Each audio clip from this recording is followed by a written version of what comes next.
तो स्टूडेंट्स, ये जीके का 82वां पार्ट है और 81 पार्ट हम लोगों ने समाप्त कर दिया है। चलिए शुरू करते हैं क्वेश्चन। वो व्यक्ति जो वैज्ञानिक एवं औद्योगिक अनुसंधान परिषद CSIR का प्रथम अध्यक्ष बना, उसका नाम बताएं। ये क्वेश्चन आ चुका है। 5 सेकंड आपको टाइम मिलता है, उसमें आप कमेंट बॉक्स में उत्तर किया करें और नहीं उत्तर कर पा रहे तो आप सोचे दिमाग में कि सही उत्तर क्या। आप अपना स्वयं का मूल्यांकन भी करें। नेक्स्ट टाइम जब आप वीडियो देखेंगे तो अपना मूल्यांकन किया करें कि आपको याद है अथवा नहीं। तो ये एक बेहतरीन प्रोग्राम है, इस मामले में 2 in 1 है। वो व्यक्ति जो वैज्ञानिक और औद्योगिक अनुसंधान परिषद CSIR का प्रथम अध्यक्ष बना, सही उत्तर है पंडित जवाहरलाल नेहरू। प्रधानमंत्री इसके अध्यक्ष होते हैं, तो प्रथम अध्यक्ष CSIR का पंडित जवाहरलाल नेहरू। CSIR की स्थापना कब हुई और CSIR का फुल फॉर्म क्या है? आप उत्तर करें कमेंट बॉक्स में। Council of scientific and industrial research, CS council of scientific, I से इंडस्ट्रियल एंड रिसर्च, ठीक है, 1942। इससे जुड़ी हुई बात। तो CSIR का मुख्यालय 5 सेकेंड नई दिल्ली और इसके अध्यक्ष भारत का प्रधानमंत्री। नेक्स्ट क्वेश्चन देखते हैं, आया हुआ है, किस देवी या देवता को गायत्री मंत्र समर्पित है? गायत्री मंत्र किस देवता को समर्पित है या देवी को? सही उत्तर है सावित्री। और ये क्वेश्चन कई बार आता है, गायत्री मंत्र कहाँ उल्लेख है? ऋग्वेद में। और चलिए नेक्स्ट क्वेश्चन है, सार्क का प्रथम शिखर सम्मेलन कहाँ हुआ? सार्क का प्रथम शिखर सम्मेलन कहाँ हुआ? ढाका 1985। इसी के साथ आप बताएंगे सार्क का फुल फॉर्म क्या है। पहले भी हो चुका है, ये सब रिपीट होता रहता है और होता भी रहना चाहिए क्योंकि ये तो बर्निंग क्वेश्चन है, ये आएगा ही। सार्क का फुल फॉर्म बताएं, ये भी आ चुका है। आप कमेंट बॉक्स में इसका फुल फॉर्म बताएं। और एक क्वेश्चन आया था, राजीव गांधी खेल रत्न पुरस्कार प्रथम कौन है? राजीव गांधी खेल रत्न पुरस्कार किसे दिया गया था प्रथम बार? सही उत्तर है इसका विश्वनाथ आनंद 1991-92 में। आपको करंट में बताया गया है राजीव गांधी खेल रत्न पुरस्कार किसे मिला इस वर्ष। आप ये बात कमेंट बॉक्स में बताएंगे कि राजीव गांधी खेल रत्न पुरस्कार किसे मिला है, और ताकि आप जागरूक रहें, चारों तरफ ध्यान रहे। तो करंट में आपने ज़रूर देखा होगा, सुना होगा, राजीव गांधी खेल रत्न पुरस्कार किसे मिला, ये कमेंट बॉक्स में आप लिखेंगे। प्रथम है विश्वनाथ आनंद। विश्वनाथ आनंद किस खेल से जुड़े हुए हैं, ये आपको कमेंट बॉक्स में लिखना है। चलिए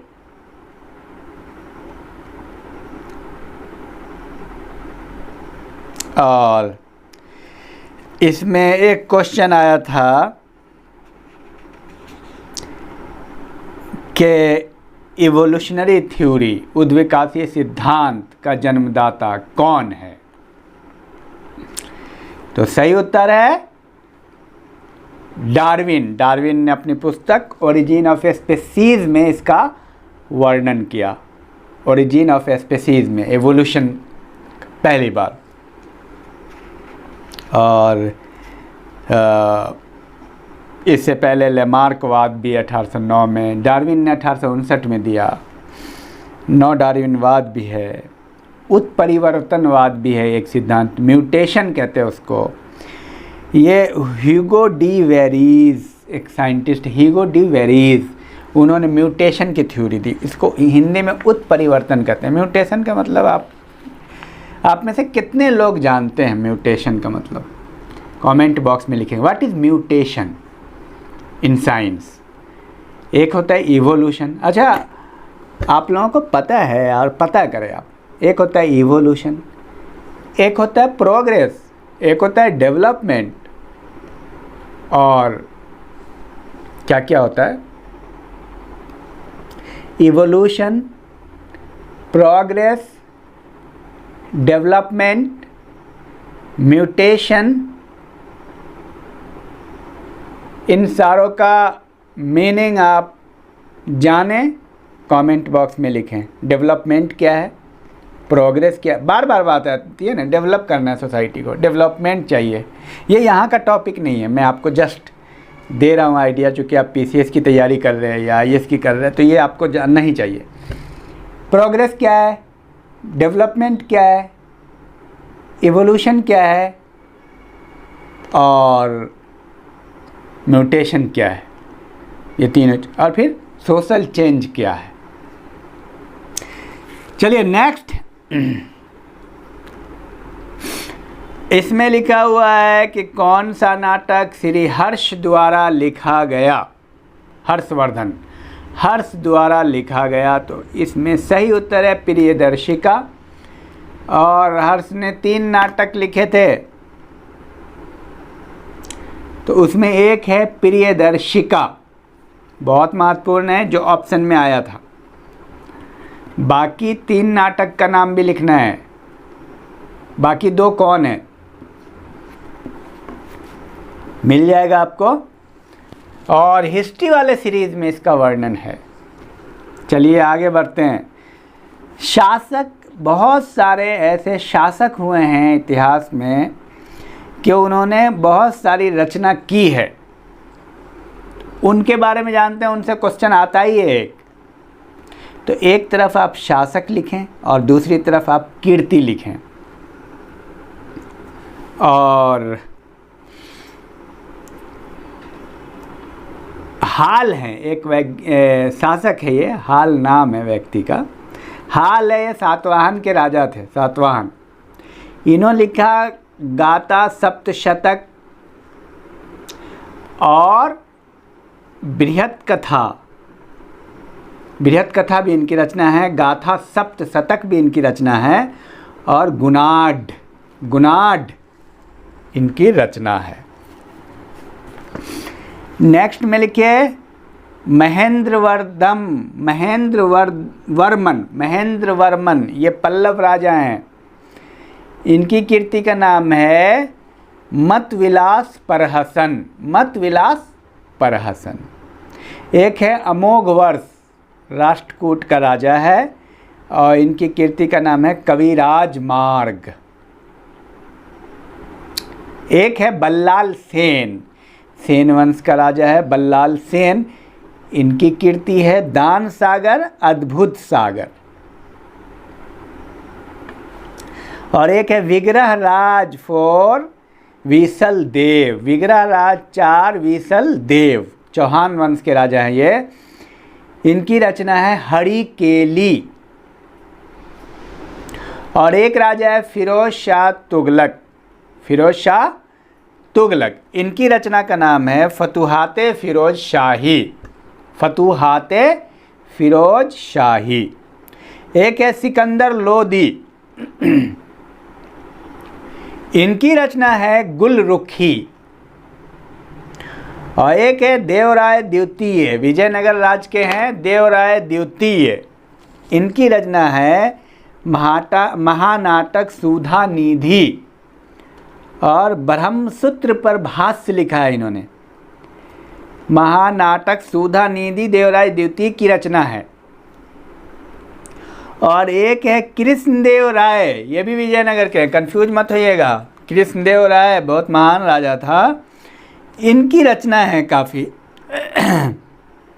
और जो बहुत मशहूर है, अमुक्त माल्यद। तेलुगु भाषा में है अमुक्त माल्यद,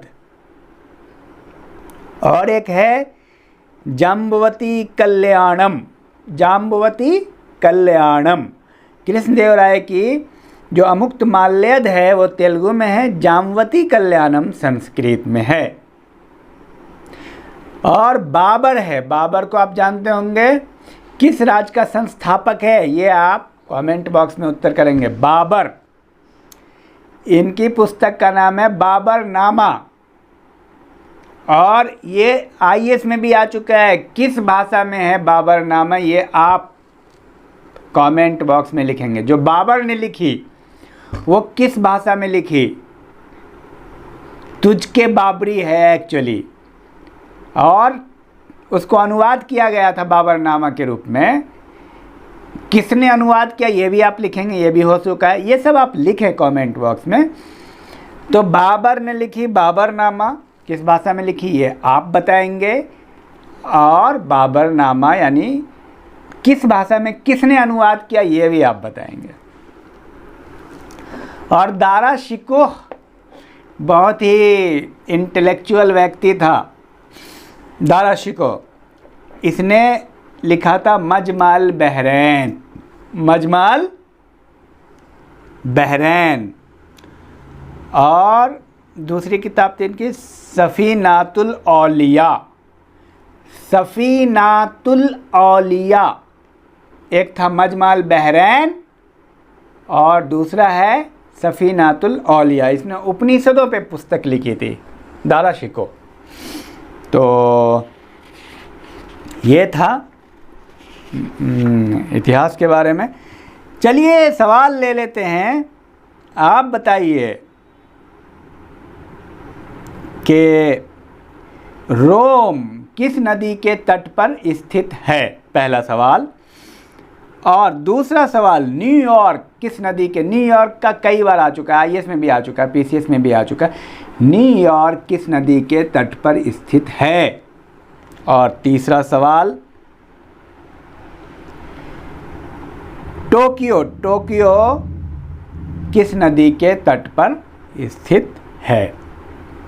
तो चलिए, हाँ, आप में से जो नए हैं उनसे गुजारिश है कि वो सब्सक्राइब करें, लाइक कमेंट और शेयर करें, और अपने दोस्तों को कॉलेज ग्रुप में हर जगह अधिक से अधिक ज़्यादा से ज़्यादा शेयर करें ताकि सब तक ये बात पहुँचे। चलिए, थैंक यू बहुत बहुत।